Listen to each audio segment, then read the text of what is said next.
आखिरकार 25 मार्च सन 1966 का दिन बस्तर के लिए नहीं पूरे देश के लिए शर्मसार कर देने वाला दिन था। 25 मार्च आज़ादी के 19 वर्ष बाद देश के हुक्मरानों के असली चेहरों को उजागर कर देने वाला एक काला दिन साबित हुआ।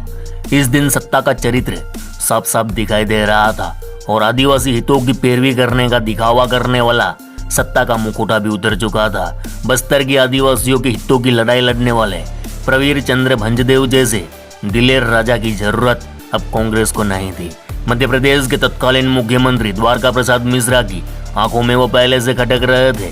बस्तर के कांग्रेसी नेताओं के रास्ते का रोड़ा थे महाराजा प्रवीर चंद्र भंजदेव। 25 मार्च 1966 को जो कुछ हुआ, जो कुछ होने वाला था, उसकी पटकथा तो पहले से लिखी जा चुकी थी, बस इसे अंजाम देना बाकी था। 25 मार्च 1966 बस्तर के जंगल में आज हवाएं खामोश थी। परिंदे भी उड़ान रोक दिए थे, पेड़ पौधे गुमसुम थे, मानो कोई बड़ी अनहोनी की आहट सुनाई दे रही थी। महाराजा प्रवीर चंद्र भंजदेव के भाई विजय चंद्र को जब पता चला कि महाराजा खतरे में है तो वे राजमहल की ओर दौड़ पड़े, लेकिन पुलिस वालों ने उन्हें राजमहल के भीतर प्रवेश करने नहीं दिया। विजय चंद्र लगातार गिड़गिड़ा रहे थे, उनके भाई को पुलिस मार डालेगी। वे अंदर जाने पुलिस से हाथ जोड़ लिए, लेकिन पुलिस वाले माने नहीं। ऊपर से आला अधिकारियों का आदेश था राजमहल में परिंदा भी पर न मार सके, क्योंकि आज जो कुछ भी राजमहल में होने जा रहा था उसकी भनक इंसान तो क्या परिंदे तक को भी ना हो पाए। 25 मार्च 1966 की वह डरावनी शाम, कोई 4 बजे का वक्त होगा। बस्तर के जंगल के बीचों बीच बने महल की दीवारों से विश्वासघात और खून की बुआ रही थी। महल के चारों ओर सशस्त्र पुलिस की सैकड़ों टुकड़ियां घात लगाए मुस्तैद थी। लाउड स्पीकर पर घोषणा की जा रही थी, आदिवासी राजमहल से बाहर निकलकर आत्मसमर्पण कर दे, नहीं तो पुलिस को मजबूरन गोली चलानी पड़ेगी।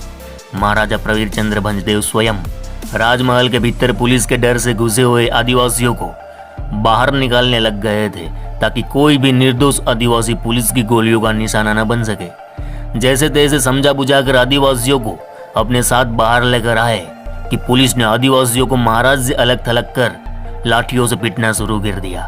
तभी अचानक गोलियों की तड़तड़ाहट शुरू हो गई। महाराजा प्रवीर चंद्र भंजदेव पुलिस की क्रूरता को देखकर दंग रह गए। आदिवासियों के लिए कुछ न कर पाने की असमर्थता उनके चेहरे पर साफ दिखाई दे रही थी। आजाद भारत की पुलिस अपने ही आदिवासी भाई बहनों पर लाठियां बरसा रही थी, गोलियां दाग रही थी। इधर महाराजा प्रवीर चंद्र भंजदेव जैसे ही राजमहल के भीतर वापस जाने के लिए मुड़े, पुलिस की एक गोली सीधे उनके पांव से आर पार निकल गई।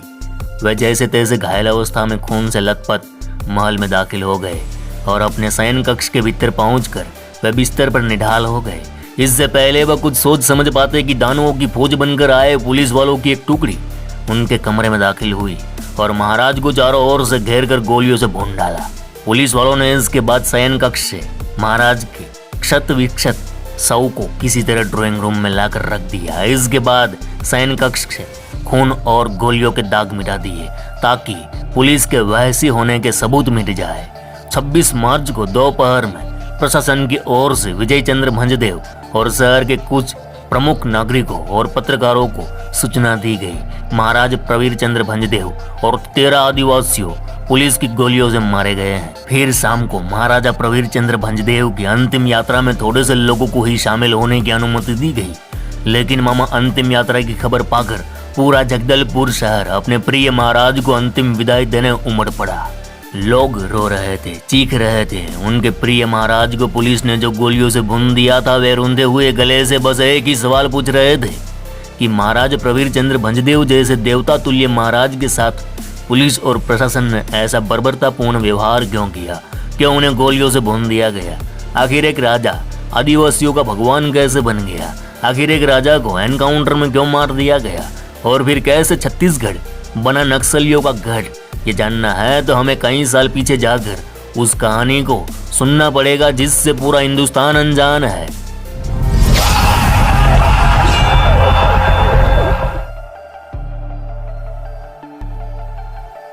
केम छो मजामा राममा।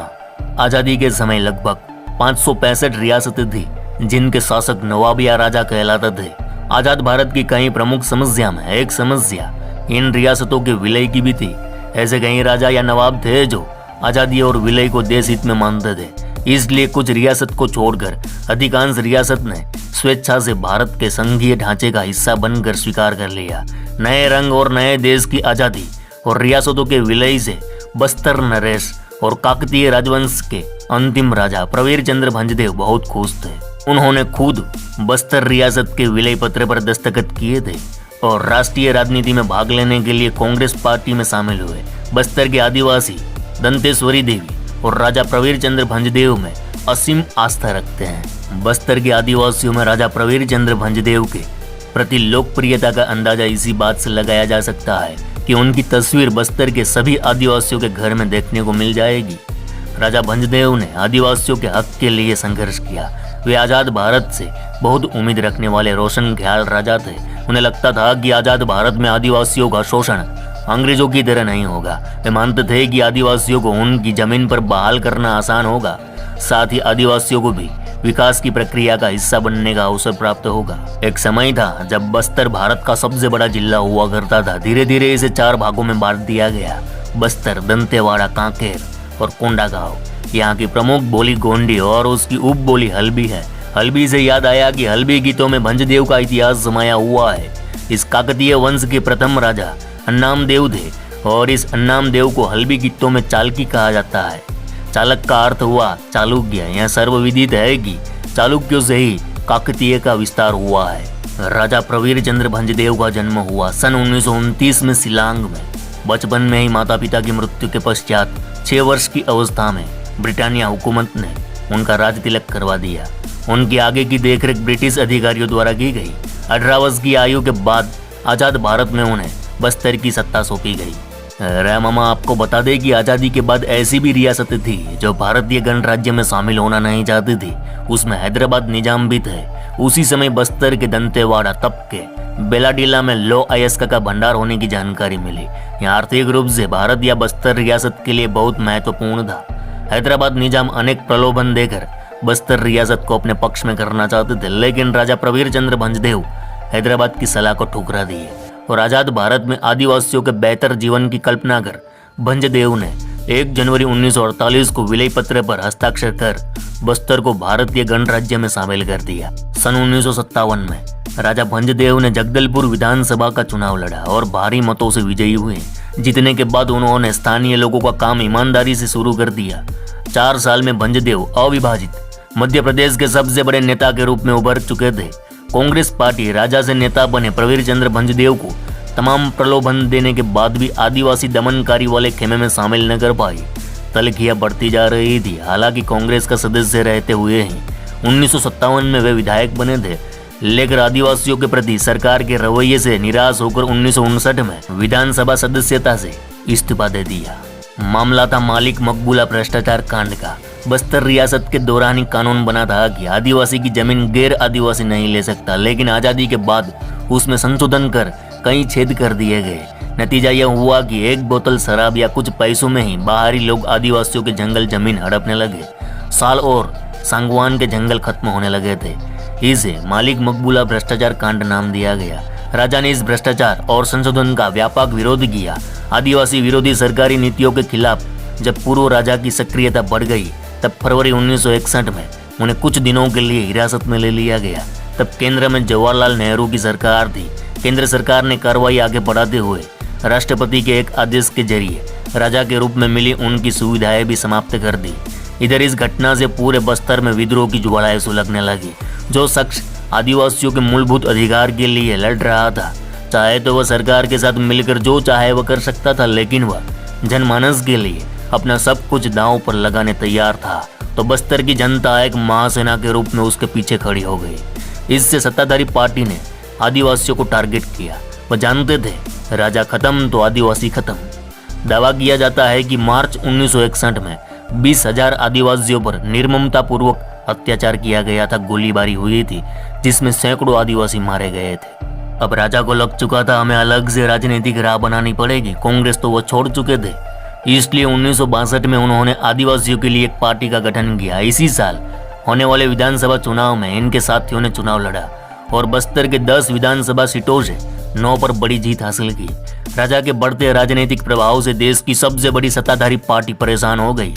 राजा की यह जीत सरकार को आदिवासियों के जनसहार का करारा जवाब था। इसके साथ साथ आदिवासी महिलाओं से पुलिस का दुर्व्यवहार, भूखमरी, दंडकारण्य प्रोजेक्ट पर भंजदेव सरकार का विरोध करते रहे। राजा हमेशा सरकार के लिए एक चुनौती बने रहे क्योंकि वे हमेशा जन मुद्दों पर सरकार को घेरते रहे।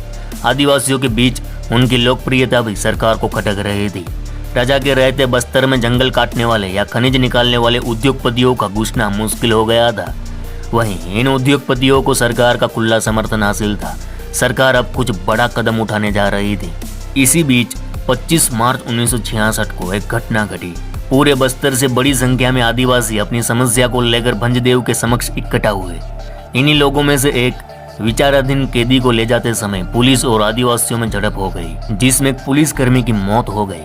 पुलिस ने आनंद फानंद में पूरे राजमहल को घेर लिया। बहुत सारे आदिवासी राजमहल के अंदर जा चुके थे।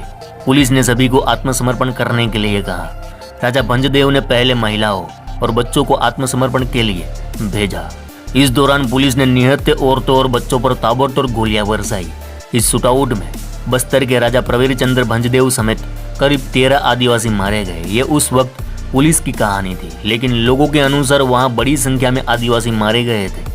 लेकिन एक राजा जिसने कभी राज नहीं किया, लेकिन हमेशा अपने लोगों के जहन में एक राजा के रूप में बसा रहा।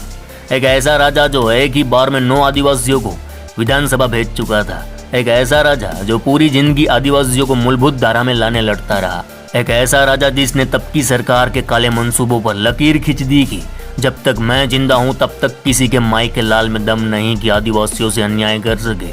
वहीं राजा 25 मार्च 1966 को अपने ही महल की सीढ़ियों पर सीने में 25 गोलियां लिए पड़ा था। यह उस समय की बात है जब लाल गलियारा नहीं बना था। भारत में नक्सलवाद नहीं था। राजा लाल गलियारा और नक्सलवाद दोनों से आदिवासियों को बचाना चाहते थे। राजा की मौत से सरकार के प्रति आदिवासियों के मन में अविश्वास का जो भाव पैदा हुआ वह आज तक झलकता है। तब से लेकर आज तक बस्तर जल रहा है। हर दिन आदिवासी मर रहे हैं या मार रहे हैं। और राजा की मौत के बाद धीरे धीरे आदिवासी अलग अलग संगठन बनाकर हथियार उठा लिए और यहीं से छत्तीसगढ़ में नक्सलवाद की शुरुआत हुई, जो आज छत्तीसगढ़ नक्सलवाद का गढ़ बन गया।